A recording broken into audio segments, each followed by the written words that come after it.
Welcome to Happily Ever Aftermath, the podcast where we discuss relationships in movies and our relationships with them. I'm Polina Grunbaum. And I'm Diana Rojek-Sconard. Hey, Happy New Year. Happy New Year, everyone. We're back because, even though we seamlessly kept our schedule going, Polina and I haven't seen each other for like 2 months. It's kind of weird. It's upsetting. It is. But it was kind of difficult, but we got through it. Well, yeah, we had our family and holidays and our other friends. Yes. We coped. We did. With lots of presents. Lots of presents. And for me, a ton of like sugar, fat, and alcohol. That was a lot of that. And meats, delicious meats. There you go. Now you got my attention again. All right. So those of you who kind of stumbled into our podcast because you wanted to hear one of our fabulous guests from our LA Podcast Festival episodes. I can't believe those people like sat down and actually talked to us for that long. And there was some really great stories. Oh, absolutely. And so if you listen there and then you made a New Year's resolution to keep listening to us, which is an excellent one. First of all, thank you. And second, just to get you a little bit prepared for a regular format, we just take one movie and we're going to spoil all of it. So if you're interested in each individual movie, be prepared to either be okay with knowing how it ends or go watch it and then come back later. Yeah. Luckily, most of the movies we talked to were made before the year 2000. So hopefully you've had plenty of time to either see these movies or decide that you're never going to. Don't judge, Polina. I still haven't seen Saving Private Ryan. Oh, there's so many I haven't seen. It's so embarrassing. My list is so long. But I'm still trying to maintain the secrecy of that. Yes. I think you might have to let that one go. No, I think I just baited our audience to spoil Especially it for me. because isn't it like a historical event? Tom Hanks? I guess it. Yeah, I mean, it is a historical event. So I think you're going to find out what happens. Tom Hanks is a anyway. historical event?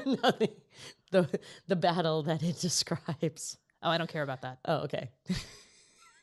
Like, basically, Saving Private Ryan, I think, was spoiled for me with the before title? It was made. So with the Saving of the Private Ryan? I just knew everything about Private Ryan. He told me personally. I was really, really mad. So mad. And now that we've lost all of our new potential listeners. Yeah, let's move on. Alrighty. So what do we have on our docket today? So today we're doing my pick, 1987's broadcast news, which let me explain what Movie Phone, how Movie Phone synopsized. Is synopsized a verb? I don't know.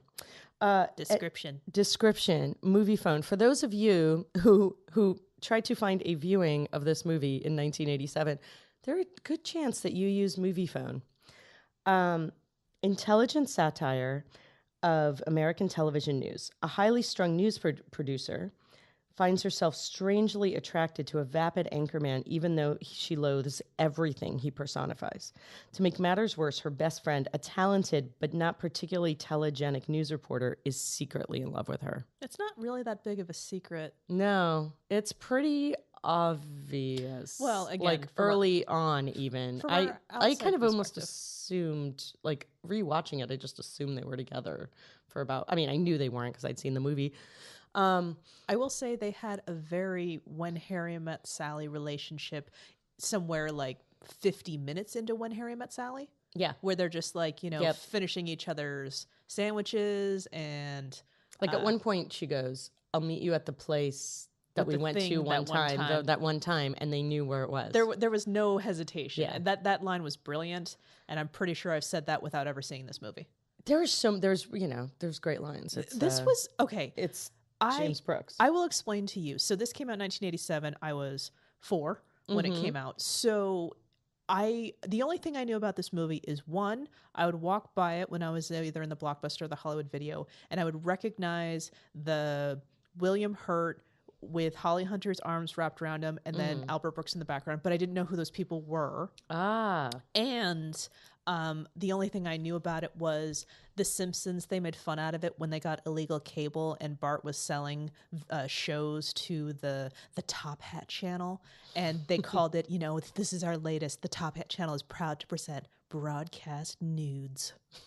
That's everything I know about this movie until you said, hey, I want to watch this. I'm like, okay. So, clean slate. Didn't know it was rated R. Didn't know it was rated R. clean. That is a clean slate. Why was it rated R? Because of William Hurt's Oh, you see his ass. ass. There was just totally unnecessary male nudity, which I applaud. Always applaud totally unnecessary male nudity. Okay. I feel like there's always totally inappropriate or I'm sure unnecessary there's- female nudity. So I'm like, more I'm power sure to there it. was more to it than that. I didn't really pay that much attention to the cursing, but Yes, I didn't either. language-wise, I didn't think so. But again, I'm also older and don't really notice these things anymore. I don't notice. Unless there's a child I'm not in the room. outraged. Yeah, and then you're really, really cognizant. It's very something. But anyway, I saw this movie. Yes, please set the scene for me. Set the scene. Young Polina. I saw this movie with my parents at the first time, and then In the theater? in the theater. Interesting. That we probably called movie phone. I don't. Just kidding. I have no idea.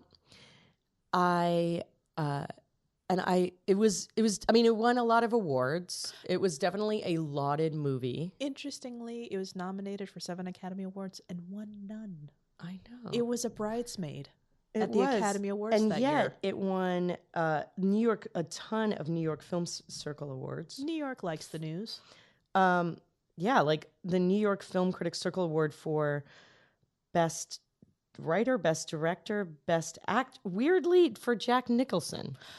Okay. Who is also in this movie, by the way, who okay. plays this news anchor. It was just like so weird and terrible. You know, I was actually like shocked that his role was as big as it was, because I'm like, okay, Holly Hunter, William Hurt, Albert Brooks, that's really cool. Hey, Jack Nicholson. Oh, this is a really cool like cameo through the screen thing, because Jack Nicholson, James L. Brooks. I immediately put it together. I'm like, oh, that's kind of cool. I love it when they do stuff. He's still in this movie. Oh, yeah. Oh, okay. I know he does. Like, I don't remember him being in this movie at all. Yeah. At all. Like, literally, when I saw Jack Nicholson, I was like, what? Yeah. Wow. And one of the things that kind of threw me off about it is this is our lead anchor. I'm like, he's not pretty boy handsome like William Hurt. So what point are they trying to make But here? that's actually, I think, the point, right? Is that it's all shifting. Like, this is the time. Oh. Because the whole thing about, like, Oops. it's interesting to watch this now. And I read a couple articles. But actually, let me go back to my reaction when I was 13, and we'll talk about it now. Okay. So when I saw this with my parents, and I think it was one of those, like, my takeaways were, one, I think this is one of those, it was like a serious movie that I saw with my parents that I enjoyed, and that they you weren't mean like drama, because it's said it's a satire. Yeah, but like I don't mean I was always really mean funny. serious, but I mean it is very funny, but I mean like serious as in like I guess adult serious, Okay. right? And so there was that where I'm like, oh, it's not just like a frothy romantic thing. No. It's like a No, Holly Hunter's not tripping over herself. Although there was a scene. she's She's tripping over her brain. She's kind of, I mean, it's not like she's not clumsy, but that's not like the main thing about her, No, which I Joan really like. Cusack did that weird sequence where she was She running, was her running tape and she over. kept like jumping over a over child. things. Yeah, jumping over a child, literally. That was a necessary child placement. Oh, okay. Yeah, it's totally unnecessary. Why was that child there? I don't know. But it was in service to the speed in which she had to get the tape. This to is air. how quickly the news airs. Yeah. Yeah. And I love that, like, they actually had to get tape. Like, they wouldn't. They had to- normally They they had would, to cut it together yeah, and then put it in the tape and then put it on the broadcast. and like carry the tape physically. Right, but their actual kinda fun. anchor, so they're in Washington, D.C., but is the news being reported elsewhere? Out of New York. Out of New York. There's that New York thing again. No wonder it won all the New York awards. Because they know who to kiss up to. Yeah, and I think also, so like at the time, William Hurt and Holly Hunter were really like, they were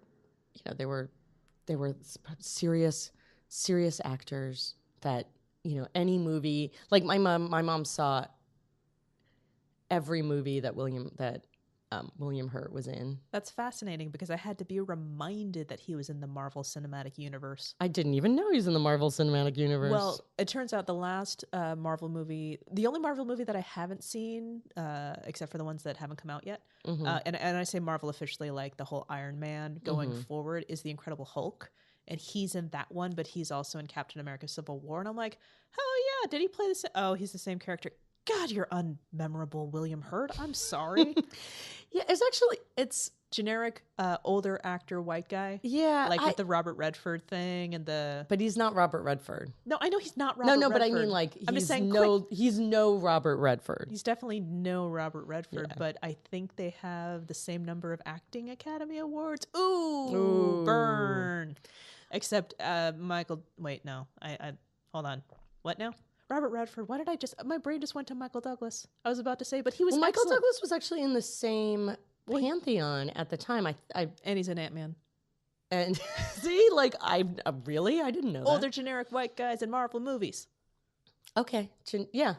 No, that makes sense. Yeah, no, it doesn't. I'm so confused. No, so he was in, I'm trying to remember if this was before or after Kiss of the Spider Woman. This is after. He's got the highest billing. I guess that was the first yeah, I saw that with my parents. Okay. That was amazing. Okay. I know nothing. So good. I know nothing about this God, movie. now I really want to watch this. So you are actually, if you go back into our older episodes, one of those movies is A Room with a View. Yep. And again, tons of Academy Awards. And I'm like, what movie with what now? Well, it's the kind, I mean, it just started like 5 sentences. I do that a lot. I think in these movies, like, they're kind of slower and more boring, and there's not as much reason to watch them, I think, when you're 13, if they're not, like, everywhere, if you're not dealing with them everywhere, and your parents aren't super into all that stuff. Well, for a basis of comparison, I looked up the movies that were nominated for Academy Awards when I was the age you were when you saw this movie, and I was about to make fun of you. I'm just like, Polina, this is like Academy Award winning, and it's like it's funny, but at the same time, it's more serious. I can't see what a 14-year-old would see in this. Like, come on! I mean, like, Academy Award. Oh, I did watch Jerry Maguire a lot when I was younger. Yep, there you go. Crap, never mind. Yep. I'm out. Yep. Yep. They were everywhere. Yeah. But this anyway. But I saw it, and then I think I rewatched it. We either had a tape or it was one of those like taped on HBO. On HBO free preview weekends. Take a shot. Yep. Okay. Yeah. It's funny because obviously now I'm watching it and there's a lot to this movie. Like there's. Let me put this on the table. I really liked it. Oh, did you? There were parts of it that showed its age and was a little bit infuriating. Well, like the fact that there was like all on like Betamax. No, not even that. See, it's one of those things that I mean, the news tape, not the actual movie. Just to be clear. It showed its age. I'm talking about in terms of storytelling and in terms of the technology. But it was snappy dialogue. It was interesting characters. And these characters weren't one note in your regular romantic comedy-esque type movies. So this movie is 2 hours and 12 minutes. And I managed to get through 53 before I had to pause it because the dog was making noise and I had to back it up. But I'm just like, I'm really into it and I'm really invested. And I was surprised because I'm thinking, this is going to be like Mad Men. Things are going to be like, hey, Peggy, get me a drink because the men are doing the thing. And there are pieces of that, but it only infuriated me for a couple minutes. Yeah. And we'll get into There's less of that than I remember. Yeah. Or actually, I don't even remember any of it because I didn't think in those terms. Okay, so when I was younger, what I mean by there's a lot to this movie is that when I was, there's a lot of good story and there's just a lot of moments that are like you can view it in all sorts of ways, right? You can view it as a love story. You can view it as a satire of news. You can view it as a harbinger of what's to come with news, which actually I want to cover because some of it was very timely. Very timely. Yeah. And it was interesting watching it going back because, of course, news was really, that's kind of when I started watching news. Like I would watch it with my dad. And it was just very different. The entire concept of news was very different. And I remember these people having these conversations about, oh my God, it's becoming a joke. And then, because at the time, newspaper, sorry, not newspapers, but news divisions were still, it was okay that they were lost leaders. Like that was an acceptable thing. It was like they And were required that to be shift. on, correct? They like were, yeah, the they still networks, are required, but the networks were required, and it made sense that they were lost leaders because here is this piece that we're required to give you, but we're going to make our money up in our entertainment division, so you can do the news as you see fit because. And also there wasn't, I mean, like CNN did not exist. Oh, that's right. The competition. There was, and all, just news was not 24/7. And even, I mean, obviously this was pre-internet, 1987. And actually my father actually worked for Dow Jones at the time. Okay. He's an engineer, but he worked for Dow Jones at the time.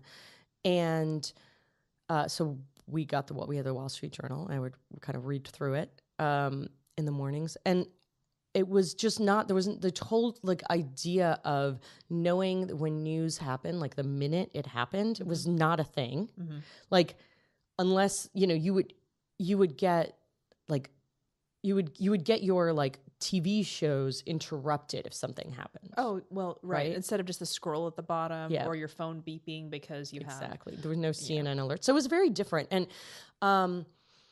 so you can watch it on that level. But of course, when I'm 14, I was watching it. I was trying to remember what I was watching it for, because in a way, now that I'm adult, I was watching it with all whatever is kind of going on in my head of like, it's a workplace. It's a story about work. And I think, so I was trying to remember like, what was 14-year-old me, 14 or 15-year-old me, like, what was I... what lens did I watch this through? Did you have journalism aspirations? No. Okay. No, I think at this point though, I was very much trying to figure out what it was going to be like to be an adult. Oh, okay. And trying to figure out what that would look like for me. Mm-hmm.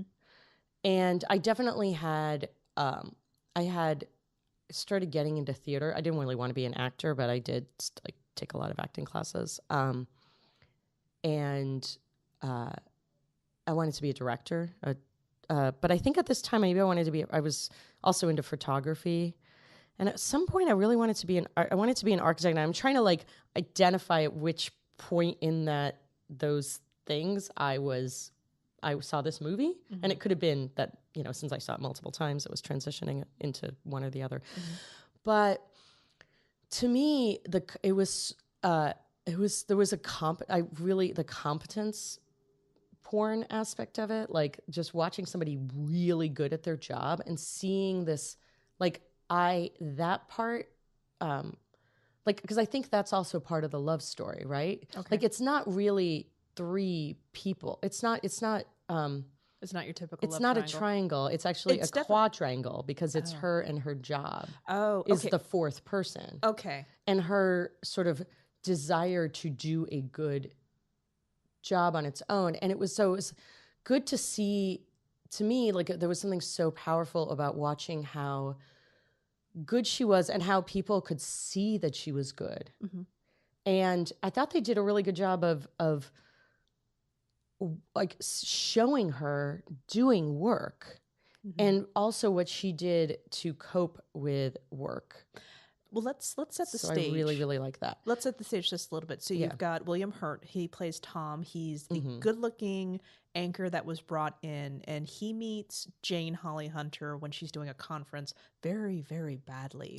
Yeah, she does this really bad script, and it's really funny. Really bad speech, and it's funny because it's everything before this shows her being like incredibly competent. And obsessive to a degree where it's slightly funny, but she's using it to her advantage. Exactly. But it's also doing bad in her, a way of interacting with people who are not on her level. That's exactly i.e. Albert Brooks, who is also obsessive. You actually get to see a tiny glimpse of their childhood, mm-hmm. where they're obsessive back then, but they work to the nth degree. And it's very easy for people who are not devastatingly gorgeous, who mm-hmm. belong on the screen, to relate to them because no, you work hard, you will get far, but you're always going to have that attractive person who doesn't work as hard take things away from you. Yeah. So enter William Hurt, who is very drawn to Holly Hunter's character and even says, just flat out, I'm not good at what I do. And what he's saying is what we now know in the year 2018, imposter syndrome,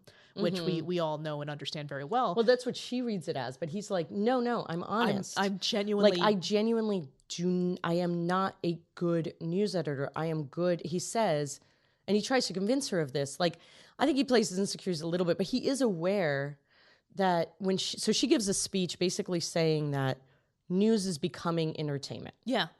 And it's disgusting, and we need to withhold the integrity of it. That is our jobs. And in the middle of it, people are walking because she's not walking out because she's not being entertained. Here's the satire part of it. People are walking out. Yep. But when she plays the example of this is what's happening when this huge news piece is happening. The SALT II treaty. But changes the SALT II treaty, which is a nuclear treaty. So that does But no one cares because right now the news stations are showing this, and she shows a domino huge falling thing. I don't really know what those are called. Domino mazes, I guess. And then when people start clapping at that, she's just like, yeah, this is exactly the point. Yeah, but she's like, I hope you like this because we're seeing a lot more of it. And in fact, William Hurt, who sees it the first time, is sitting with a woman who he's clearly dating because she's got her hand like on his thigh. Yep.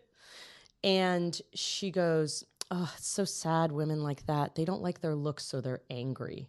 And that's when you just want to stab her in the eye with a pen. You want to stab her in the eye with a pen. Yeah. Actually, you want Holly Hunter to do it because... Yes, but she luckily doesn't hear it. Yeah. But he, and she doesn't give him, she does not like, oh, I bet you, first she's like, oh, I bet you are really good. And he admits that. He's like, no, you think I'm being insecure. I'm actually like, I don't understand the news. Yeah. I'm really like, people think I'm attractive. The problem is, this is the weirdest part about going back to it is that when you go back to it is I'm like, I don't actually find William Hurt that attractive. And especially as a little boy, because they have this thing of him as a little boy. I thought that was beginning of the scene. I thought that was Albert Brooks. Well, they have him all of them. That was all three of them? Yeah. So it was Holly Hunter. Crap. I was not paying attention. Yeah. So it was so basically he's not doing well in school. Oh, that was him. And his dad's like, and he's like, they set up this whole scene where it's like, basically everybody makes such a big deal about how attractive, how cute he is as a little boy. Oh, that's right. And I was like, you're cute, like, but you're not. And he was like 11 or something. And he goes, yeah, I don't understand. Like, I have to do something. I'm going to work really hard. I'm going to work really hard because he gets like C's and D's and an incomplete. And I was like, well, wait, it doesn't actually make sense. Like, if you're working hard, why would you have an incomplete? Because he's working hard on the other topics. Maybe. Yeah. Okay. Actually, much nicer. Yeah, he doesn't have enough. He doesn't have enough time. But and I think that's kind of interesting because growing up, we were always taught, work really hard. And, the whole thing with William Hurt he's very attractive. What's kind of funny is that I have William Hurt now. And so he's older. He's got more, he's got age on him. So I don't see it again, the Robert Redford thing, but looking at him then I'm just like, oh, wow, he's kind of a good looking guy. But I also happen to have married a tall, blonde, pale, with a distinct nose person. So I'm going to recuse myself from more of that commenting. I remember finding him incredibly attractive. Then. Not now? Now I find him less attractive. Now he's older, actually. I think he kind of grew into his face a little more. But I have not seen any of these Marvel movies. Irrelevant. But the thing that I loved about my takeaway was I was worried about the same thing because I started having friends of mine who are like there were the friends that I was super super super close to, and we had that same. Obviously we were not as competent, but we had that same quick wit. Or that feeling of like you're just so close and you're counting on each other and you and yet yet you have a crush and both ways. Like, you're really, really close to somebody and they have a crush on the pretty girl who isn't as into their, It's who so like, interesting. who like doesn't like the same music for the same reasons. And No. I need to tread lightly on this because I could talk about this for the whole thing and then we would never get to other aspects of this show. Yeah. But okay, so Albert Brooks, Holly Hunter, for the first 30 minutes of them, it's like, oh my God, Albert Brooks is Ducky in this movie. But that's the high school version of it. It's interesting to see it in the professional realm of journalism. But as I started watching it more and more, it became very, very, very muddled because Albert Brooks is, I work really hard. Why don't I have this? Because I'm not a pretty boy. This pretty boy is coming in and taking all these things away from me.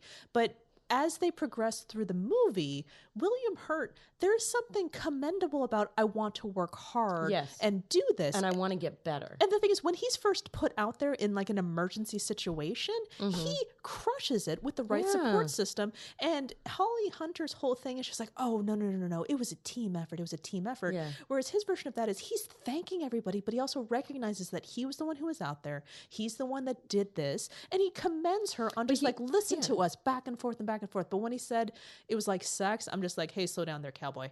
Yeah. You need to back up just a little bit and remember. But then I remembered it was the 80s. It was the 80s. And think about the other like workplace movies where people were like patting each other on the ass. There was none of that. But what's amazing about the progression of this, and this is where the whole Albert Brooks thing being Ducky just kind of like became muddled as well, because William Hurt decided, I want to do my own, I want to learn how to do this. And he decides that he wants to do, and I couldn't even tell what was happening because he was saying, I want to do a story about women being attacked by their dates. And I actually thought it was like kind of to be a cutesy joke about how he wants to, have sex with her at that moment. But it turns out, it just kind of ends the evening and then he goes and does the story and it's amazing. And then Albert Brooks comes in and it's just like, yeah, okay. You made Nookie. Yeah, news report on Nookie. Can we get back to the news, please? And I'm just like, oh, I'm sorry. Did you just so mad? Did you just crap on the fact that this guy is reporting on date rape?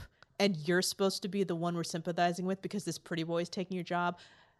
Yeah. Okay. So he is now so much whinier than I remember him being. Sure. I mean, seriously, I got really upset when that happened. Yeah, I was really mad too because you got to remember, like, date rape was also not a thing that was mentioned. Like, it literally was. People, I remember reading reviews of this movie or talking to people about this movie, and people saying like, "Well, is date rape really rape? Like marital rape? And yeah, date rape exactly. And Like, so it's really in that period where date rape, became an idea. Before then, it was just, it was much like the news, that news feature where it's like people didn't talk about it, and it actually was incredibly brave for that woman to like. I was shocked. Stand. And I had completely, of course, totally forgotten about that part too. Right. And it's kind of amazing because it's today, it's amazing to hear this type of thing. And the fact that people are coming forward now, the fact that it was happening here and this pretty boy who wants to do something serious actually went out and did it. And it's just absolutely commendable. So I can see why this isn't just your typical, oh, he's the dumb jock and she's the serious journalist and this is the Ducky character, and then just, let's just put these. Albert Brooks, he's funny, and I can, in the beginning, it's just like, I really like this, and I'm really sad because he is being held back because of that, but William Hurt's character helps him when he gets his chance. He tells him, you're not used to being in front of the camera. Do this. Put yourself forward. Pull your jacket down. He doesn't know, like, all the cabinet members in Washington. And he said, I'm not going to play this game. He's not going to play this game. But when Albert Brooks decides, okay, like, oh, you're the dumb guy, but I need your help, they have their own expertise. It may not be as commendable, but give the man credit for what he has. Albert Brooks can be knowledgeable about this, but let's be honest, you are like the beginning 80s archetype of the programmer. Yeah. The angry nerd. Yeah, who's angry that people who are like shat on him when he was younger. Totally. And they did. And actually that's the opening scene. There's an opening scene of him as a kid getting beat up because basically he says, he's like, bullied. I am smarter than you. Yeah. He constantly like harps on that. So he definitely sets it up. And then and he has no social intelligence whatsoever. And the thing about William Hurt is like when in the movie he starts going to William Hurt like starts realizing I can do this because I am not alone. And he's like, I know what I'm good at. And actually, excuse me. In fact, people who know what they're good at and run with it. It's just... And know how to have support staff. And actually at the end, he ends up actually getting a promotion. You see them years later and they're getting a promotion to... half and half. So at the end, okay, so jumping forward, it's not really relevant to what we like to talk about, but there's mass firings. William Hurt... Oh God, those scenes are so... hard. They're so true and painful that I started... Like, I had to actually stop watching it because I was like, what? Oh my God, I've forgotten people could get fired. You know, I started like reliving all of like the times I've gone through mass firings in that way. And it's done so well and so beautifully. And at one point, Holly Hunter says, and she, by the way, I feel like we're not talking about her enough. No. She is incredible in this movie. There are periods where she's crying. And for the first time around, you're just like, oh, this is just an interesting neurotic character where she's like stressed out and doing her job, but when she's by herself, she's crying. I'm just like, no, that's a really good. That's like a life hack. That's you know? A release. It's a release, and she's really good. And she unplugs the phone. She's just like, I need this minute. Yep, I need this minute. And you notice like one morning she does it in the office. Yeah, and people come into the office, and and they just walk by her. They don't, but they don't look at her like, what the hell is wrong with her? It's like, it's clear that it's a thing that she does. I like that she doesn't hide when it's happening. She does kind of like try to tone it back down in the public place. But no, I've had the crying in the office filing cabinet before. Yeah, or the bathroom. No, she is absolutely amazing in this movie. And I applaud this character. She is very like, okay, so you were saying, this is a love square where it's no, because she has herself. She is torn because the pretty boy, she's working with him and there's an attraction, and sometimes the attraction was a little bit creepy because when he and her successfully pull off this amazing broadcast and he talks about her energy, because it's shown that she's obsessive. They even use that when they're doing the scene when she's totally a child. Obsessive, she's absolutely obsessive, and he just says, I can't even imagine what it'd be like to have that, to be inside that bundle of energy. And I'm like, ew. I know, that was a little weird. That was but weird. Then I kind of, isn't that, I don't say sweet. No, I'm not going to say sweet. Isn't that, I found that creepy. I really did. Like, I have to say, like, I remember, that was in one of those scenes I remember differently. Sure. Than when I watched it. And I was like, and I'm watching it now, I'm like, okay, they are coworkers, and it was a different time, but they're still coworkers. Like, they don't have to talk this way. But then there's something, I think that there's also a little that is kind of why you want to have, like, that's sort of why I always wanted to have sex with people, like, to get into their, like, what's it like? The amazing thing about so the broadcasting that you did, it totally turned you on. Well, but working. That kind of getting things, and not that I've felt this way about everyone I've worked with, but there's Polina used to work with my husband. Yeah, I just realized that came out wrong. No, but okay, there's a certain high, and I don't necessarily translate into wanting to have sex with these people, but I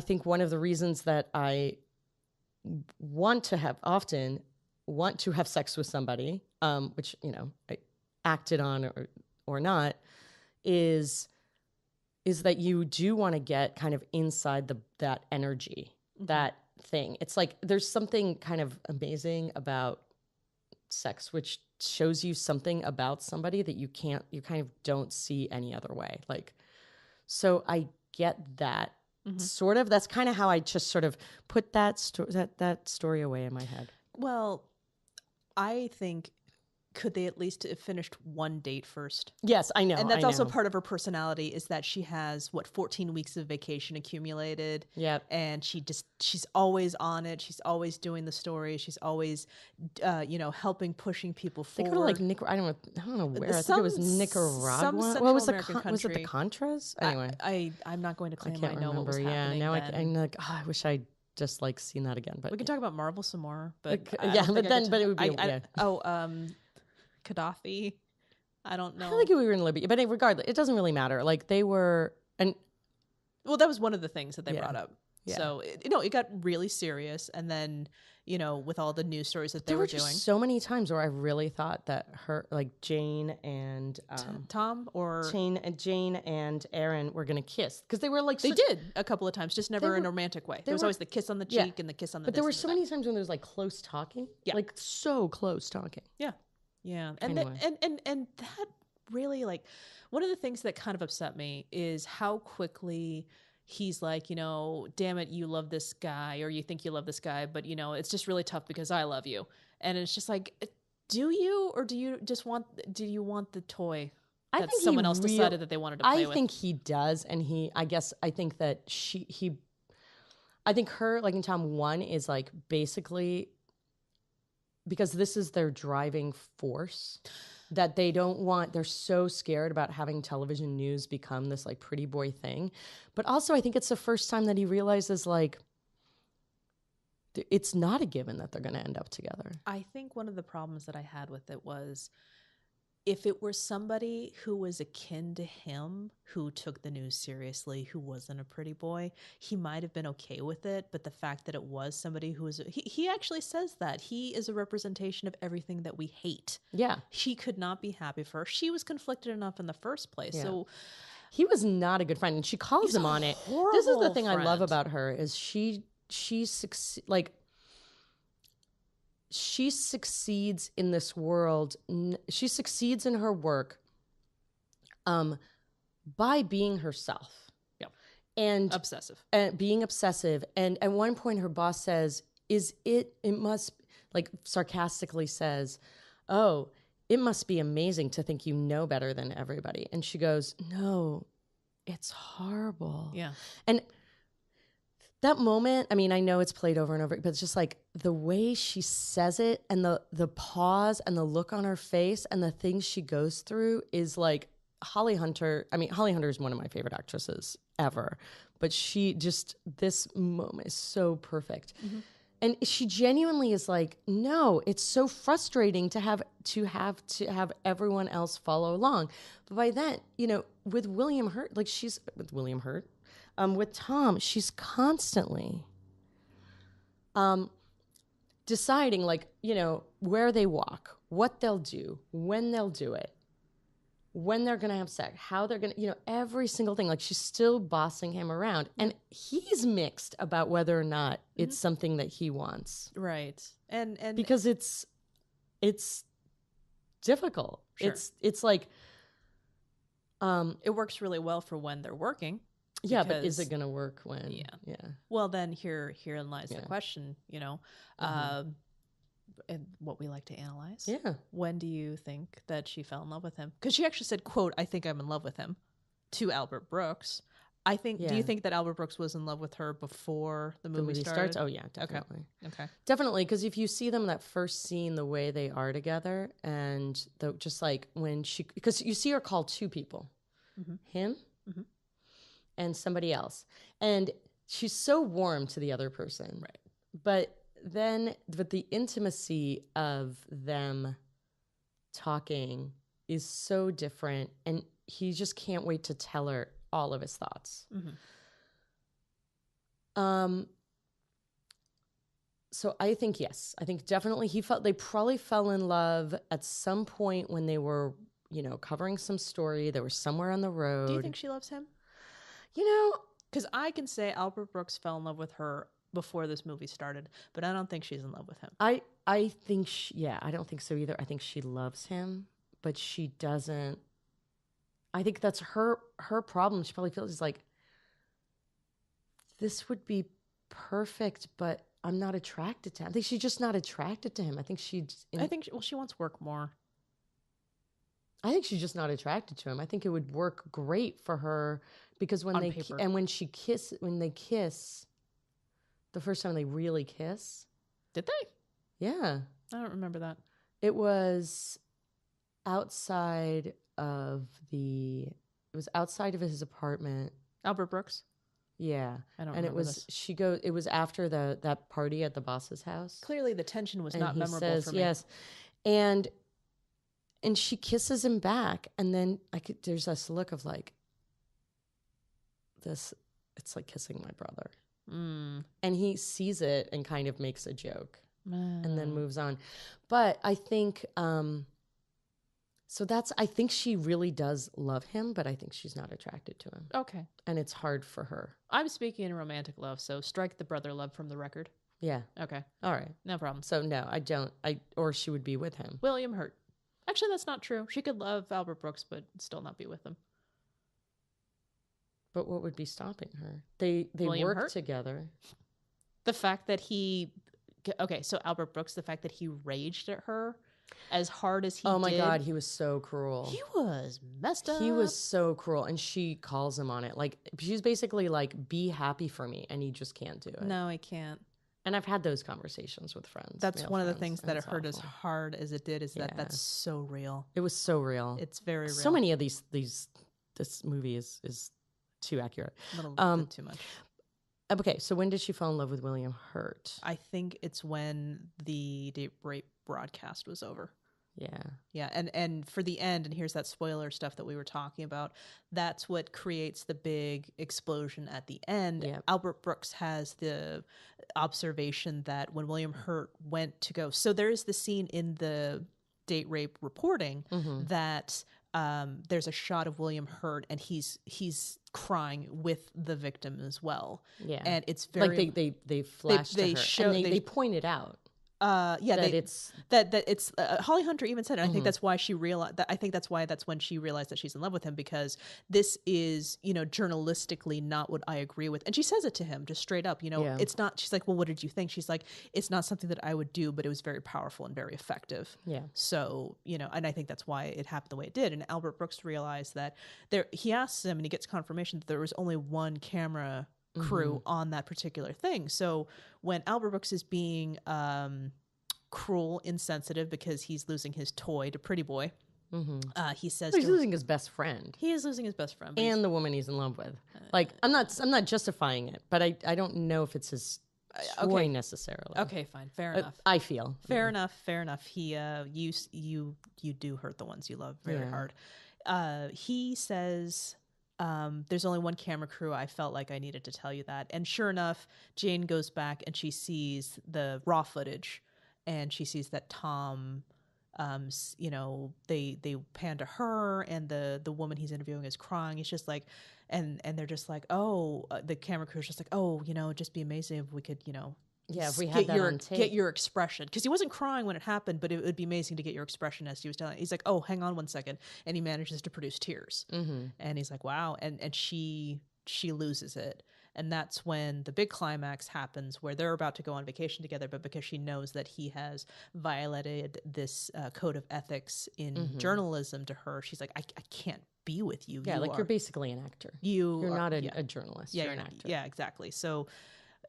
That's the big explosion, and he's like, what, this is what's going to keep us from being together, right? He's like it worked. You even said that it worked. So what's the story? Right. And that's actually something that I kind of struggle with my own, because news is the way it is now. That's, I think, the thing you got to remember. Like, that made such sense then. That was to me, back then.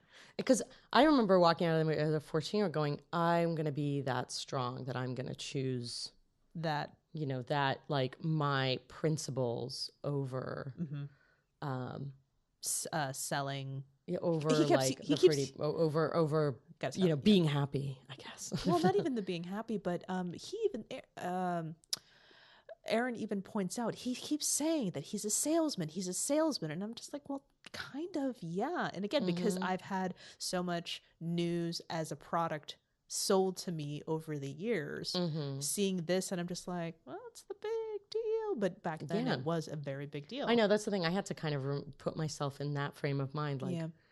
Like, I think she can get over it if she really likes the guy. Right. What's really weird, though, is that I think this whole time, so I said Holly Hunter fell in love with him when she saw that thing. I'm not so... When did he fall in love with him? I'm not so sure he fully did. I think he wanted to explore that with that week vacation with them, because I think he recognizes that I can't be in this just yet because we only know each other in a work context. And he says it, let's get to know each other outside of this. And he was looking for his opportunity. So I was thinking he wasn't there yet, but he wanted to explore it. And I don't think he made it. And that's unfortunate because it was so much harder for her, but in her obsessiveness, she fell harder quicker. And so she attached herself to him, but decided to do the all or nothing. She also wanted to be with him. She was attracted to him when she first met him. Right. Like even before they started working together, she met him at that conference. Yeah. And it was because she basically went off on him that he was like, oh, I'm, like they were hanging out in her hotel room. Yeah. And they were gonna, you know. So I agree with you. I actually agree with you. I think he's like, this is an amazing person. And basically, during the whole firing, she gets promoted. She gets a promotion to being the Washington bureau chief. Right. And first woman. And he actually goes to London. Oh. And so they would have to have a long distance relation. And he realizes like, oh, it's now or never. Like I am never going to, I may see her again, but this is my one opportunity to be like, do we really want to do this? How do we? Yeah. And another strike against Albert Brooks in that situation where everyone's just upset that they're getting fired or what's happening the way it is. And William Hurt's just like, oh yeah. And Albert Brooks, he realizes that he's just not appreciated there and he's never going to climb. So they offer him to keep his position, but they realize he's stable. They're never going to pay him more. So he resigns. And so that's supposed to be his principled thing. And that would be cool in a little bit, but William Hurt's just like, oh no, they're reassigning me. They're sending me to London. He's like, what? Are you kidding me? He's like, hey. People are being fired right now. They don't need to hear about how I'm getting a promotion. So just like Albert Brooks just kind of like having a hissy fit. I know. Yeah. And that was actually, that's the one thing I forgot is like, William Hurt is really trying to like move through the world in a principled way. In a manner of speaking, yeah. Like it's just that his principles are different than Holly Hunter's and sorry, keep referring to them by the actors, but for Jane and Aaron's and the rest of the news business, he and the way he acts at the end kind of says that. Like I think that he's trying to be incredibly sensitive. He doesn't really know what it means to go to London. Like they kind of make it sound like that. But then B, he's very well, he also knows he doesn't work as hard to get where he is, and everyone who is working hard is being fired. Yes. So he's just like, okay, well, it's very important to not draw attention. Yeah, and I want to be present. I really sympathize with that because that's what I do. I don't like to. Yeah, I don't like to draw attention to my own, even if it's earned. I don't like to draw attention to my own good fortune. Yeah. No, I don't either. It's really uncomfortable. Yeah. I had a really hard time, even. Yeah. Like. And so the movie actually steals away our last segment. It does. Yeah, in a manner of speaking. But we could talk about what happens after that. After. So in the end, 7 years later, it is William Hurt is going to be taking over Jack Nicholson's role. He has a fiance. So he's going to be the network news anchor. Yeah, he has a fiance, Albert Brooks. Who weirdly looks exactly like the girl he was dating before. Looks exactly like, I don't think they're the same. I was wondering when you mentioned that the girl in the beginning, I'm just like, now I have to pay attention if that fiance is the same girl from before. They look exactly the same. I don't think they are, but their look is exactly the same. And so Albert Brooks, sure enough, he moved away. All the mean things that he said about Holly Hunter, he's like, I'm going to be gone. I'm going to have 2 kids and my kid's going to come up to you and go like, who's that fat lady? Yeah. And I can't believe he does that to William Hurt, where he trains his son to say, you're a big joke.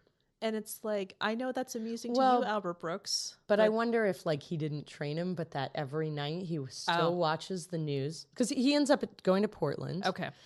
And he's hanging out with his son.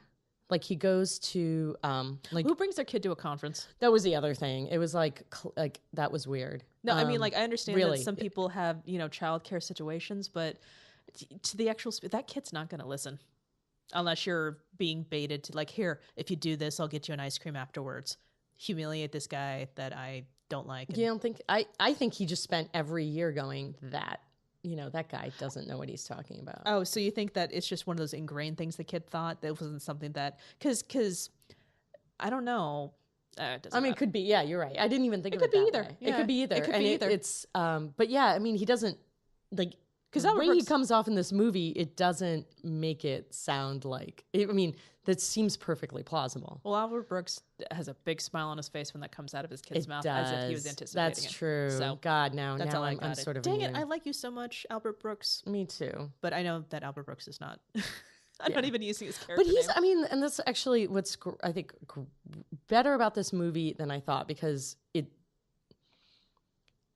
that I remember is that the fact that he's not just the ducky who does nothing wrong, and Albert Brooks, More thoughtful. is more thoughtful and more likable, and also Tom is not just this pretty boy. Actually, at the end, what he does is he's the first person to say they say he's the first network actor. Whoops. Well, yeah, nice slip there. The first network anchor that says, I'm not going to be the managing editor. Yeah. And they meet up again in this park, and he's waiting. He asks if Jane is going to take this job. Mm-hmm. And he recognized, so clearly he got where he is. He's like, I'm going to do a different model. If we're going to do this, if this is really this is how news is going to happen, mm-hmm. I'm going to do my part to at least try to make this, understand my own limitations and understand that we can still make a quality product. Yeah. It does, and sometimes, having other people who have more expertise. If I'm good at presenting, but this person is better at researching, mm-hmm. why do I have to be the one that has to know it as well? Yeah. When there are things I'm good at, and I should do this. There's actually, really quickly, there's a scene where Albert Brooks finally does get a chance to anchor. Oh, right. And he has this thing, and I think it was actually really genius. He has a thing where he can't stop sweating. Yeah. Like not just like a little bit, but just like kind of literally flop sweat, literally swelling buckets. And he's just not, so he's been waiting for this chance and waiting for this chance and waiting for this chance. And he's just not good at it. No. He's not going to become good at it. He could become good at it with time. But it's so not natural to him. I'm optimistic. It's so not natural to him. It's not. And he needs bullets flying behind him. Well, that's the thing. And he's been wanting this thing because it's outwardly what you should want. Right. And that's how you get ahead. But it actually, it's not the right thing for him. And he's so, it wouldn't actually be good for news. Mm-mm. What's good for news is that he is the guy who goes, with the Sandinistas or the Contras or whatever it was. Again, it is possible to, be good at that particular thing. He had this eye on the prize of being front and center. Mm-hmm. And if he could just recognize that, maybe he just wouldn't be such a big jerk face. I know, exactly. And he just has very good at this. You're funny and you're talented. Why do you have to? And you love it. Yeah, well, maybe. No, but he loves being out on the field. On the field, okay. And it's funny because you see him and he's like, oh, this isn't actually that easy. Yeah. Finally. Yeah, exactly. Yeah, anyway. when you don't have to do it, it's so damn easy. So that was 7 years after. So Aaron has his kid, and even he's in Portland. Tom makes a comment that, if you're ever interested, you can come work for us. And that's, again, that benevolent thing where he recognizes that the guy is being a jerk, but he's still very good at his job. Mm-hmm. He recognizes the pieces, he's able to extract this individual stuff. Mm-hmm. Tom is going to be managing editor. No. He's going to be the anchor. Yeah, he's the main anchor. He's offered Holly Hunter this thing. There is this thing that she's probably going to take the job, but she's seeing somebody. And so that's 7 years after the kind of ending of the movie. At least mm-hmm. the initial conflict. So 7 years after that, 7 years? 7 years after that, 7 years. Okay, so she'll move. So Holly will move to New York because mm-hmm. not even that far from Washington. And she's very busy, so mm-hmm. maybe they could sort of do this. Mm-hmm. I think I really think that romantic ship has sailed, which is also what I really love about this movie is she's fine. She loves her, her job so much, and she looks so confident and happy. There's no lingering resentments. No, and she's just like these. Well, maybe a little for Aaron. I think there's more for Aaron. Right. But I think also like it's this, you see them and you're like, oh, wow, these are people who went through a crucible together that moved them into the next phase of their lives. And everything changed in that moment. And they are coming back together as those people. Yeah. And so I don't know, in 7 years, I actually do think that, 7 years, I don't think any of them end up together. No, absolutely not. I don't think so at all. I think they're going to maintain their relationships. I think they're going to maintain their professional relationships. They're going to maintain their professional relationships. He's going to stay married. He's going to get married. Tom is going to get married. He's going to stay with that. I think for some reason, Aaron's going to get divorced from the mother of his kid because there's just going to be too much there that lingers, and he's too much of a pointed individual. Yeah. I mean, him and Jane have clearly maintained a relationship. Yes, they have, and she's friendly with the son, which is really nice. I think that the relationship that she has, that's only 3 months in, that she's talking about, I don't think that she'll still be in that relationship for 7 years, but she's going to keep thriving in her career. Yeah, and that's going to be where she's happy. Exactly, and she may meet somebody who maybe is going to be in a completely different field, or maybe if she's lucky, she's going to meet the person who, she's going to be that go-getter in that relationship, and she'll meet somebody who is going to help tamp down those things and be the the guy who has the more just 9 to 5, or even just maybe a creative job, or even a go with the flow guy. Just the go with the flow guy, where he has a normal he's going to be very proud of her success. Yeah, exactly. Maybe even stay home with a kid if they have one. I have a feeling she's never going to have kids. I don't think there's going to be kids. I don't think there's going to be kids for her. There's only going to be kids, I think, for Tom, because he's got to check the boxes. But you know what I think? And he's so close to his dad. I think so. But you know what else kind of comes into play is, I think, now it's very, very careful with these words that I choose, but I think Tom eventually is going to retire from the news anchor, but he's going to get some sort of evening magazine thing, like a Matt Lauer type. But I say, no, not Matt Lauer, not Matt Lauer. Yeah. Well, there's so many. I was going to be kind of like Charlie Rose. Oh, no, shoot, not that guy. No. Not that guy. I'm trying, and I can't even think of a model now. No. But the whole point is that he's going to have an evening magazine, and he's eventually going to retire into a 60 Minutes. All right. Yeah. So speaking of which, 60 Minutes. 60 Minutes. Oh yeah, we got to keep it tight. Yeah, and I think we could talk about this movie for. I would say one thing, that there's a really great Vulture article about this movie, and I'll post it. We'll post it to the Facebook. And it talks actually about the woman that James Brooks probably based this on. And because and sort of how they met and her story, which is really interesting. So I think it's a quick and very entertaining read. Yeah, I'll post it to our Facebook page. Definitely. And speaking of which, you can find us at Happily Ever Aftermath on Facebook. Yeah. We are at HEAMCast. HEAMCAST on Twitter. And then, you can find us through Happily Ever Aftermath on all of the usual Apple ways Podcasts, that you get your podcasts. Google Play, you've already found us. But if you're listening to someone else's device right now, you can find us there. And what else is there? If you like us, you can leave us a rating. Yeah. We like that a lot. We love that. And please, let us know what you think about these movies.